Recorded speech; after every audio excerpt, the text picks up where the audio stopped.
Welcome back to Football Daily, where finally we see the Premier League season kick off again on Wednesday this week. So here we have an 11 of players with something to prove in this final 9-game stretch. Let's get into it.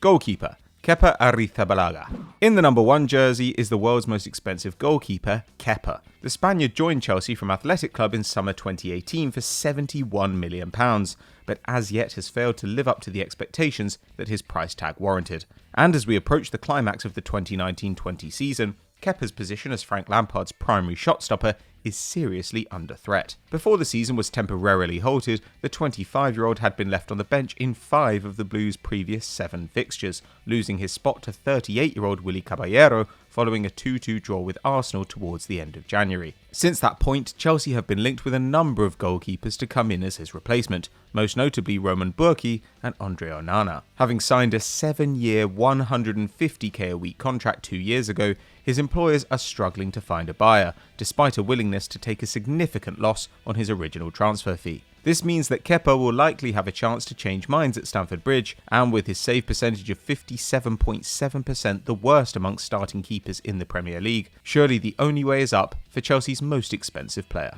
Defender, John Stones.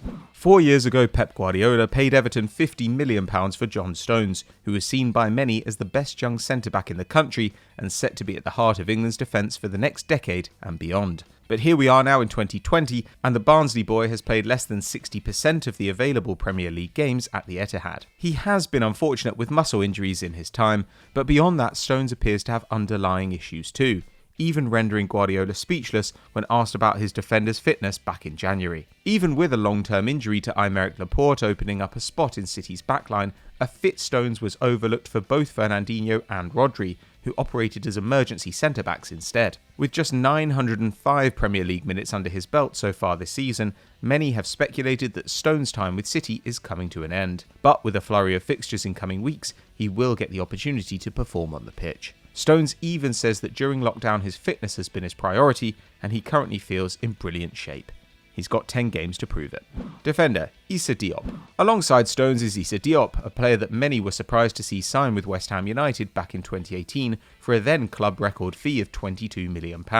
He had a very fruitful debut campaign in England, drawing praise for his performances from the likes of Jose Mourinho, following a 3-1 victory for the Hammers over Manchester United. In fact, the season ended with the Frenchman being linked with a move away from the London stadium that would have seen his club double their money had they accepted an offer. But finishing 10th and with European ambitions, Diop stayed in East London, and it's fair to say that this season hasn't gone to plan for the 6'4" centre-back. Diop has seen his defensive actions drop from 4 a match to 2.5, and at times has been dropped, though replacements were no better. Add to that West Ham being in a relegation battle, currently level on points with 18th placed Bournemouth, and it's clear Diop is far away from the levels he reached last campaign. Still being linked with a move away from West Ham, he needs to up his game to both save his club from relegation and to justify the £50 million transfer rumours doing the rounds.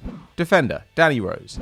Danny Rose has been extremely vocal in regards to his Tottenham Hotspur future, already signalling his intention to not sign a new deal with the club, despite his contract not ending until June 2021. Clearly not in Mourinho's plans, having started just 1 league game since the change of management in North London, it accelerated Rose's desire to leave. And having failed in his attempts to find a new team last summer, the 29-year-old finally secured a move away from Spurs in January, heading to Newcastle United, albeit only on loan. And with Rose still in the reckoning for England's starting left-back berth, remaining a mainstay in the Three Lions squad, he needs to regain his form from a few years ago. At his peak, Rose has been offering up almost 1.5 key passes and 1.5 dribbles a game, both of which fell below 1 this season with his parent club. And while Steve Bruce's Newcastle are hardly known for their attack, Rose averaged over 4 defensive actions a game in London, amongst the highest for his position. It's clear that Danny Rose does have all the attributes to still be a quality Premier League left-back, and now's the time to show us. Right wing, Nicolas Pepe.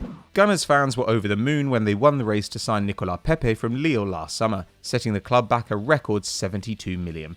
But he has so far failed to hit the heights that saw him score 22 goals in Ligue 1 last season. Sure, there's no doubting that the Premier League is more challenging, but Arsenal are well within their rights to have expected more from Pepe. Unai Emery's tactics may not have played to the 25-year-old's strengths, but 4 goals and 6 assists alongside Aubameyang and Lacazette up top is not what was expected in a team hoping to challenge for the Champions League spots. And with talented youngsters like Martinelli and Willock pushing for starts, and Saka likely to revert to his original position upon Tierney's return, there was a possibility that Pepe could even lose his starting spot. But since Mikel Arteta has taken Emery's place in the dugout, there's no doubt that the Ivorian has finally started to find his feet in England. He does still have numerous critics around the league though, so if he returns with more performances like his 1 goal 2 assist match against Newcastle in February, they'll very quickly fade into the background.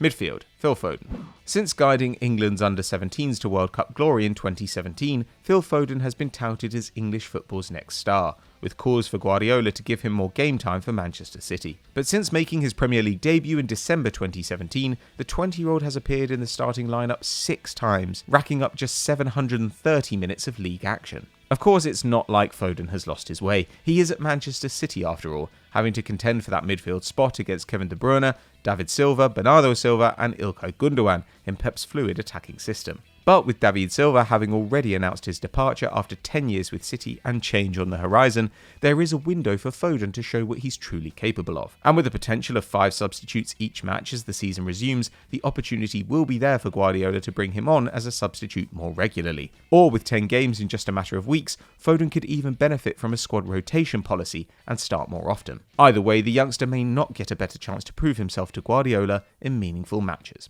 Midfielder, Ruben Loftus Cheek. Ruben Loftus Cheek has not featured at Stamford Bridge at all in 2019-20 after suffering an Achilles injury in a friendly ahead of last year's Europa League final. But he has been back training for a couple of months now and should be ready to go when the Blues resume their campaign this weekend. Now, RLC signed a 5-year contract last summer, meaning he'll be 28 years old when it expires. But to date, he's made just 97 professional appearances, a quarter of those coming on loan at Crystal Palace 2 years ago. Compare that to Harry Winks, just a week younger than Loftus Cheek, who is already closing in on 150 appearances for Spurs. Yes, he's had his injury issues, but as a 24-year-old, Loftus Cheek should be well on the way towards his peak as a player, yet he's barely established at the club he's been with for 16 years. As with most players on this list, he should benefit from 3 games a week and 5 subs a match, hoping to add to the 12 Premier League starts he has as a Chelsea player, forcing his way back into their side, and with an eye on next year's Euros as well.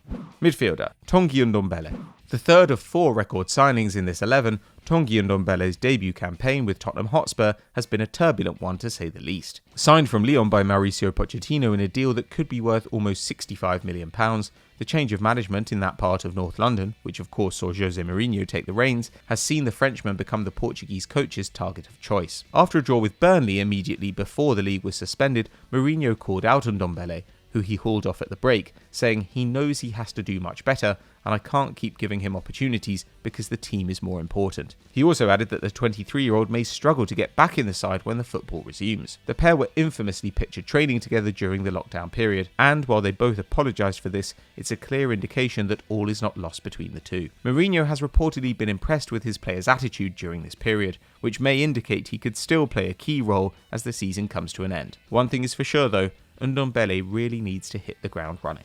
Left wing, Felipe Anderson. Back down to the lower reaches of the Premier League now as we take a look at West Ham's Felipe Anderson. Costing the Hammers £36 million from Lazio in 2018, the Brazilian was a standout performer in his debut season, with 9 goals and 4 assists in East London. But just as his teammate Diop earlier on this list, 2019-20 hasn't gone the way he planned. By far the most skillful player on West Ham's books, Anderson was expected to lead their attack from the left wing, combining with Seb Aller as they looked to improve on their top half finish last campaign. However, he never got going, notching just 3 assists before Pellegrini's sacking, finally getting his first goal of the season in Moyes' first game against Bournemouth as the side looked to turn the corner. But a back injury saw him miss most of January, with West Ham failing to win in his absence, slipping further down the table. A record signing upon his arrival in the Premier League, Anderson had started to show some signs of last season before the interruption, but the judgment on him as a player will depend on which side of that dotted line West Ham finish the season. Forward, Joelinton. Of every player on this list, you could make a case for Joelinton as the single man with the most to prove in the final quarter of the season. Newcastle United's club record signing at £40 million, the Brazilian has just 1 goal and 2 assists to show for over 2,200 minutes of Premier League action, having not missed a match for the Magpies yet. While the fee was high, many felt it was a shot worth taking on a striker who had led the line for Julian Nagelsmann's Hoffenheim side, in which the front line of Joel Linton, Andre Kramaric and Ishak Belfodil netted 50 goals between them. But then that might well be the sticking point. Steve Bruce is hardly England's answer to Nagelsmann. Often isolated as a lone target man in Bruce's system, only John Joe Shelvey with 5 goals and Jetro Willems with 2 goals and 2 assists actually have more goal contributions than Joel Linton this season. But the fans will only care about his goal tally. With Newcastle in 13th, 8 points clear of relegation, Joel Linton can hopefully play with a little more freedom, find the back of the net a couple of times and attempt to win over the Toon Army. Forward, Harry Kane. We end with Harry Kane, who has a different type of point to prove upon the resumption of the Premier League. Tottenham's captain,